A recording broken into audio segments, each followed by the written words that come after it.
Hello friends, आज हम home science का प्रैक्टिस सेट जो है वो सॉल्व करेंगे, जिसमें जो है 75 क्वेश्चन हैं। तो आप इस वीडियो को लास्ट तक देखें, ये सारे क्वेश्चन इंपॉर्टेंट हैं।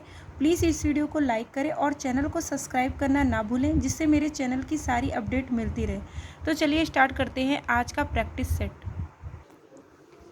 फर्स्ट क्वेश्चन है, निम्न में से कौन सा तंत्र संपूर्ण शरीर को सुचारू रूप से संचालित, नियमित एवं नियंत्रित करने हेतु एक व्यवस्थापक एवं नियंत्रक का कार्य करता है? तो जो व्यवस्थापक और नियंत्रक का कार्य करता है वो है तंत्रिका तंत्र। सेकंड क्वेश्चन है, बाहरी शरीर के विभिन्न अंगों एवं इंद्रियों से मस्तिष्क का सीधा संबंध किसके माध्यम से होता है? तो इंद्रियों से मस्तिष्क का जो सीधा संबंध है वो तंत्रिकाओं के माध्यम से होता है। थर्ड क्वेश्चन है, न्यूरॉन क्या होते हैं? न्यूरॉन जो हैं या सूत्रों सहित तंत्रिका कोशिका है। न्यूरॉन क्या है? या सूत्रों सहित तंत्रिका कोशिका है। फोर्थ क्वेश्चन है, तंत्रिका कोशिका से अनेक सूत्र निकलते हैं जिन्हें कहते हैं। तंत्रिका कोशिका से जो अनेक सूत्र निकलते हैं उन्हें डेंड्राइट्स कहते हैं। 5 क्वेश्चन है, जनसंख्या वृद्धि सदैव हानिकारक होती है, ये बात सत्य है। 6 क्वेश्चन है, माल्थस के अनुसार जनसंख्या की प्रत्येक वृद्धि होती है, तो इनके अनुसार जो जनसंख्या की वृद्धि होती है वो हानिकारक होती है। 7 क्वेश्चन है, वह जनसंख्या जो अधिकतम उत्पादन संभव बनाती है आदर्श जनसंख्या है। यह कथन किसका है? जिसने कहा है कि वो उत्पादन संभव बनाती है और वो आदर्श जनसंख्या है, ये डाल्टन ने कहा है, डाल्टन ने। 8 क्वेश्चन है, राष्ट्र के स्वास्थ्य एवं भलाई से संबंधित दो प्रमुख चीज़ें हैं, परिवार नियोजन, एक है परिवार नियोजन और दूसरा है पौष्टिक आहार। यह कथन किसका है? तो यह कथन जो है वो श्रीमती इंदिरा गांधी जी का है। 9 क्वेश्चन, परिवार नियोजन का कार्य करने का उद्देश्य मानव जीवन पर प्रतिबंध लगाना नहीं है बल्कि उसको समृद्ध बनाना है। यह कथन किसका है? तो यह कथन जो है वो डॉक्टर जॉन डी रॉकफेलर का है। परिवार नियोजन का कार्य करने का उद्देश्य मानव जीवन पर प्रतिबंध लगाना नहीं है बल्कि इसको समृद्ध बनाना है। ये किसने कहा है? रॉकफेलर ने कहा है। 10 क्वेश्चन है, परिवार नियोजन का मुख्य उद्देश्य क्या है? परिवार नियोजन का मुख्य उद्देश्य दो बच्चों के बीच जन्म में अंतर रखना है। 11 क्वेश्चन है, भारत में परिवार नियोजन के मार्ग में आने वाली रुकावटें हैं अशिक्षा, अंधविश्वास, दोषपूर्ण सामाजिक मान्यता, ये सभी ही रुकावटें आती हैं। 12 क्वेश्चन है, परिवार नियोजन का पुरुषों के द्वारा प्रयुक्त किए जाने वाला साधन है, तो वो है निरोध। 13 क्वेश्चन है, मातृ एवं शिशु कल्याण केंद्रों का प्रमुख कार्य है माता एवं बच्चों में संक्रामक रोगों की रोकथाम एवं उपचार करना, यही मातृ एवं शिशु कल्याण केंद्रों का प्रमुख कार्य होता है। 14 क्वेश्चन, जन्म से 5 वर्ष तक की आयु के बालक हमारे देश की संपूर्ण जनसंख्या का कितना % है? तो 15.92% हैं। 15 क्वेश्चन, परिवार कल्याण कार्यक्रम के सफलतापूर्वक देश में चलाए जाने पे सरकार को क्या लाभ मिलता है? पहला है कि जनता संपन्न एवं समृद्धशाली रहती है, ये भी सही है। जनता का स्वास्थ्य अच्छा रहता है जिससे प्रत्येक क्षेत्र में सफलता मिलती है, ये भी आंसर सही है।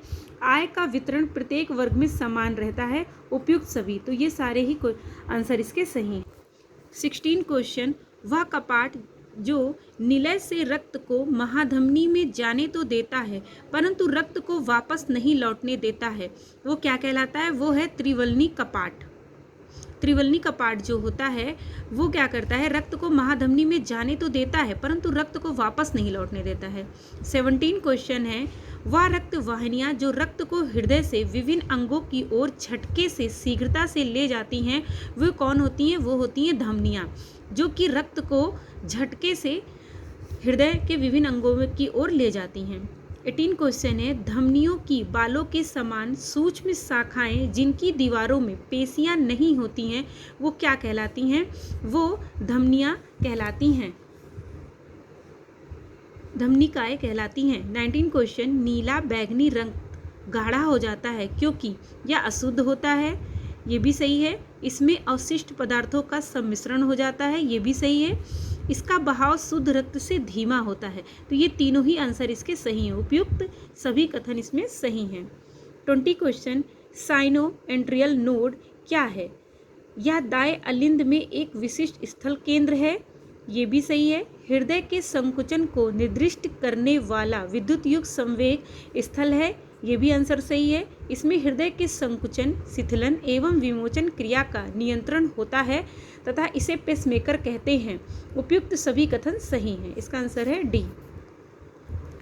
21 क्वेश्चन है, बचपन ऐसा पानी है जिसे जिस आकार के पात्र में रखा जाता है वह उसी आकार का हो जाता है।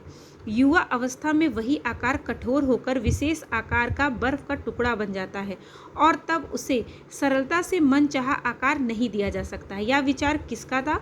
यह विचार मनु का था। 22 क्वेश्चन है, व्यक्ति को स्नायु मंडल कहाँ से प्राप्त होता है? व्यक्ति को जो स्नायु मंडल है वो वंशानुक्रम से प्राप्त होता है। 23 क्वेश्चन है, संतोषजनक महत्वाकांक्षा क्या है?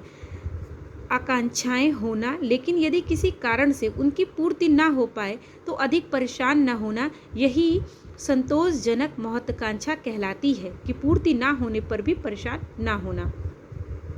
24 क्वेश्चन है, व्यक्तित्व की धारणा को माना जाता है, व्यक्तित्व की धारणा को मनोशारीरिक माना जाता है।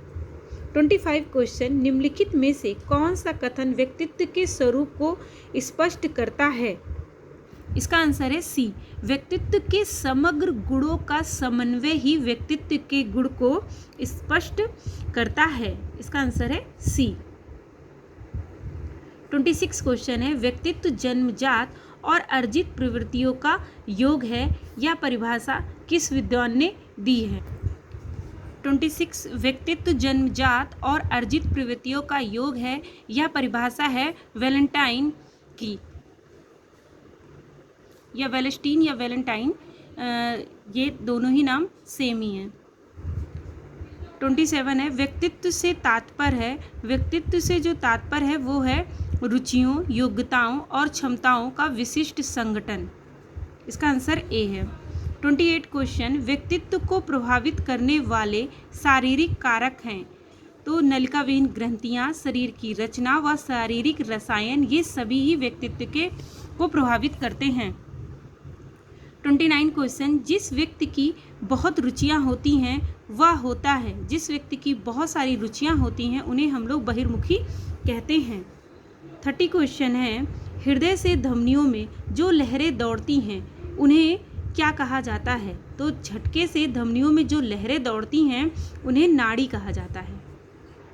या इसे इस तरह भी कह सकते हैं कि हृदय की धड़कन में जो गति होती है उसे ही हम क्या कहते हैं? नाड़ी कहते हैं। तो हृदय की धड़कन में जब गति होती है तो उसके कारण जो धमनी में हलचलें होती हैं या धमनियों में जो लहरें उठती हैं या जो हलचल होती है धमनियों में, उसे ही नाड़ी कहते हैं। और जो पेसमेकर होता है ये क्या करता है? ये हृदय की गति को नियंत्रित रखता है, पेसमेकर। इसका आंसर है सी, नाड़ी। 31 क्वेश्चन है, 1 वर्ष के बच्चे की हृदय स्पंदन की दर प्रति मिनट होती है, कितनी होती है? 120 बार होती है। वैसे आप इसका 130 या 150 अगर ऑप्शन में रहेगा तो ये भी आंसर सही होगा। 120 या 130, 50, ये तीनों ही आंसर इसके सही हैं। 32 क्वेश्चन है, हृदय के द्वारा महत्वपूर्ण कार्य किया जाता है, तो हृदय के द्वारा जो महत्वपूर्ण कार्य किया जाता है वो है शुद्ध रक्त को शरीर के सभी भागों में पहुंचाना तथा अशुद्ध रक्त को फेफड़े में पहुंचाना। तो यहाँ पर ये जो आंसर लिखा रहेगा वो लिखा रहेगा 130 से 150 के बीच, ऐसे करके लिखा रहेगा। 130 फिर ऐसे फिर 150, तो ये वाला ऑप्शन अगर होगा तो आप इस पर भी टिक करेंगे। अगर 120 लिखा है तो आप 120 पे करेंगे। 33 क्वेश्चन है, फेफड़ों की संरचना होती है, फेफड़ों की जो संरचना होती है वो स्पंजी होती है। 34 क्वेश्चन है कि भारतीय नर नारियों के लिए निम्न में से कौन सा मूल्य सर्वोच्च है? तो उनके लिए कौन सा मूल्य सर्वोच्च है? तो धार्मिक, जो धार्मिक मूल्य होता है उनके लिए सर्वोच्च होता है। 35 क्वेश्चन है, बालक की कौन सी अवस्था मनोवैज्ञानिक अवस्था कहलाती है? इसका आंसर है किशोरावस्था। किशोरावस्था को मनोवैज्ञानिक अवस्था भी कहा जाता है। 36 क्वेश्चन, पैराथॉर्मोन हार्मोन्स आवश्यक होते हैं। किसके लिए ये आवश्यक होते हैं? ये हड्डियों तथा दांतों के विकास में सहायक होते हैं, ये पेशियों के नियमन में सहायक होते हैं तथा ये कैल्शियम तथा फास्फोरस की सही मात्रा पर नियंत्रण करने में सहायक होते हैं। उपयुक्त सभी ये सारे ही काम पैराथॉर्मोन हार्मोन्स करता है। 37 क्वेश्चन, बालक जब जन्म लेता है तो उसमें कुछ क्या निहित होती है? तो उसमें कुछ मूल प्रवृत्तियां जो होती हैं वो निहित होती हैं। जब बालक जन्म लेता है तो उसमें कुछ मूल प्रवृत्तियां होती हैं जो उसके अंदर निहित होती हैं। 38 क्वेश्चन है, व्यक्तित्व व्यक्ति का व्यवहार दर्पण होता है। व्यक्तित्व व्यक्ति का व्यवहार जो है वो दर्पण होता है। इसका आंसर है बी। 39 है, सुप्रारीनल जो ग्रंथि होती है किसे कहते हैं? किसे कहते हैं? ये एड्रिनल जो ग्रंथि होती है उसे सुपीरियरनल ग्रंथि कहते हैं। 40 क्वेश्चन है, कार्टिसोन हार्मोन्स उपयोगी हैं। कार्टिसोन जो हार्मोन्स होते हैं वो अर्थराइटिस रोग के उपचार में, सेक्स स्टेरॉइड्स जननांगों में व लैंगिक लक्षणों को प्रभावित करता है। तो उपयुक्त ये सभी काम करता है कार्टिसोन हार्मोन्स। 41 क्वेश्चन है, परिवार नियोजन के अभाव में माता को क्या हानि होती है? तो इसमें उपयुक्त ये सभी, जैसे पौष्टिक आहार प्राप्त नहीं हो पाता है, आर्थिक कठिनाइयाँ होती हैं, स्वभाव चिड़चिड़ा हो जाता तथा घर की शांति भंग होती है। 42 क्वेश्चन, यकृत एवं पेशियों से ग्लाइकोजन को ग्लूकोज में कौन परिवर्तित करता है? उसे एड्रिनल परिवर्तित करता है। 43 क्वेश्चन, शक्कर का स्वांगीकरण किस अंग में होता है? तो शक्कर का स्वांगीकरण जो होता है वो अग्नाशय में होता है। 44 क्वेश्चन है, पर्यावरण कोई भी बाहरी शक्ति है जो हमें प्रभावित करती है, यह कथन किसका है? तो यह कथन जो है वो रॉस का है। 45 क्वेश्चन, पर्यावरण वह है जो एक वस्तु को चारों ओर से घेरे हुए है तथा उस पर प्रत्यक्ष प्रभाव डालता है, यह कथन किसका है? ये है जीन्स बर्ड का।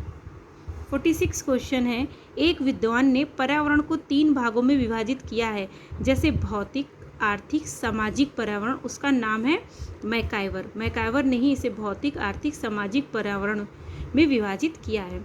47 क्वेश्चन है, जनजीवन पर सर्वाधिक प्रभाव कौन से पर्यावरण का पड़ता है? तो इस पर प्राकृतिक और भौगोलिक दोनों का ही प्रभाव जनजीवन पर पड़ता है। 48 क्वेश्चन है, कौन से प्रकार का पर्यावरण मनुष्य के नियंत्रण में नहीं है? तो जो प्राकृतिक होते हैं या भौगोलिक होते हैं उनका नियंत्रण मनुष्य के पास नहीं है। 49 क्वेश्चन, मृदा को प्रदूषित करने में सर्वाधिक योगदान होता है। तो मृदा को प्रदूषित करने में प्रदूषित जो वायु है, जल है, घरेलू अपमार्जक, ये सभी ही प्रभावित करते हैं। 50 क्वेश्चन है, ध्वनि प्रदूषण का हमारे शरीर पर अत्यधिक बुरा प्रभाव पड़ता है, जिससे क्या होता है? सुनने की क्षमता का ह्रास होता है, ये भी सही है। तंत्रिका तंत्र संबंधी रोग हो जाते हैं, ये भी सही है। व रक्तचाप बढ़ जाता है, ये भी सही। उपयुक्त सभी हैं। 51 क्वेश्चन, कैंसर, ल्यूकेमिया आदि भयानक रोग मुख्यतः किस प्रकार के प्रदूषण से होते हैं? तो ये जो रेडियोधर्मी प्रदूषण होता है उससे कैंसर, ल्यूकेमिया जैसे भयानक रोग हो जाते हैं। 52 क्वेश्चन, नाभिकीय विस्फोटनों के द्वारा अनेक रेडियोधर्मी पदार्थ बनते हैं तथा जब भूमि पर वापस बादलों के रूप में बरसते हैं तो इन्हें हम लोग क्या कहते हैं? रेडियोधर्मी फॉल आउट कहा जाता है। 53 क्वेश्चन, वातावरण की रेडियोधर्मिता कैसे बढ़ती है?